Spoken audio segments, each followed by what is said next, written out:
Beijing चीन ने शुक्रवार को पुष्टि की कि पूर्वी लद्दाख में petrol point 15 Gogra hot springs क्षेत्र से अग्रिम पंक्ति के सैनिकों की विघटन प्रक्रिया शुरू हो गई है, यह कहते हुए कि सैनिकों की वापसी चीन भारत सीमा पर शांति और शांति के लिए अनुकूल है।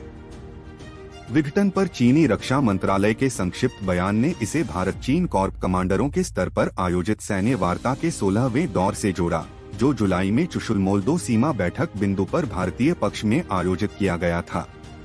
8 सितंबर 2022 को चीन भारत कोर कमांडर स्तर की बैठक के 16वें दौर में हुई सहमति के अनुसार जियान दाबन के क्षेत्र में चीनी और भारतीय सैनिकों ने समन्वित और नियोजित तरीके से विघटन करना शुरू कर दिया है, जो अनुकूल है।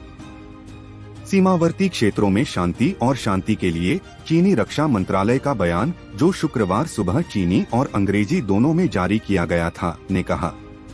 चीनी बयान में उल्लिखित जियानन दाबन क्षेत्र PP 15 या गोग्रा हॉट स्प्रिंग्स के समान है, जिसका उल्लेख गुरुवार शाम को जारी भारतीय आधिकारिक बयान में किया गया है। जुलाई में 16वें दौर की सैन्य वार्ता के बाद जारी संयुक्त बयान के अनुसार, जो 4 महीने के अंतराल के बाद हुई थी, दोनों पक्षों ने पुष्टि की कि शेष मुद्दों के समाधान से शांति और शांति बहाल करने में मदद मिलेगी। पश्चिमी क्षेत्र में LAC वास्तविक नियंत्रण रेखा और द्विपक्षीय संबंधों में प्रगति को सक्षम बनाता है। इसमें कहा गया है, इस बीच दोनों पक्ष पश्चिमी क्षेत्र में जमीन पर सुरक्षा और स्थिरता बनाए रखने पर सहमत हुए। दिलचस्प बात यह है कि चीन ने मार्च में पहली बार HT को दिए एक विशेष बयान में कहा था कि पीपुल्स लिबरेशन आर्मी PLA के सैनिक हॉट स्प्रिंग क्षेत्र में विस्थापित हो गए थे, एक ऐसा दावा जिस पर भारतीय पक्ष ने सवाल उठाया था।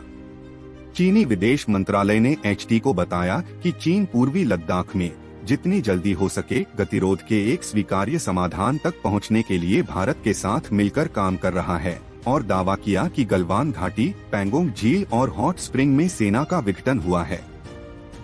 हॉट स्प्रिंग में विवाद के सभी क्षेत्रों को मंजूरी नहीं दी गई थी। इस मामले से परिचित लोगों ने तब नई दिल्ली में विवरण में जाने के बिना कहा था। उन्होंने कहा था कि अगस्त के 4 से 5, 2021 के दौरान गोग्रा या गश्त बिंदु 17 से अग्रिम पंक्ति के सैनिकों को वापस खींचकर विघटन का अंतिम दौर किया गया था।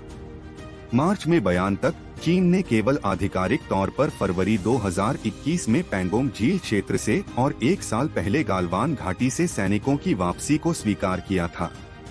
अगस्त 2021 में जब भारत ने गोग्रा में सैनिकों को हटाने की घोषणा की तो चीनी सरकार और PLA चुप रहे। नई दिल्ली ने बीजिंग को बार बार स्पष्ट किया है कि LAC पर सभी घर्षण बिंदुओं पर पूर्ण विघटन और डीएस्केलेशन द्विपक्षीय संबंधों को पटरी पर लाने के लिए आवश्यक है। चीन ने तर्क दिया है कि सीमा विवाद को पूरे द्विपक्षीय संबंधों को परिभाषित नहीं करना चाहिए और दोनों देशों को व्यापार जैसे मुद्दों पर आगे बढ़ना चाहिए, एक द्विपक्षीय नीति ट्रैक जिसे भारत सरकार ने खारिज कर दिया है।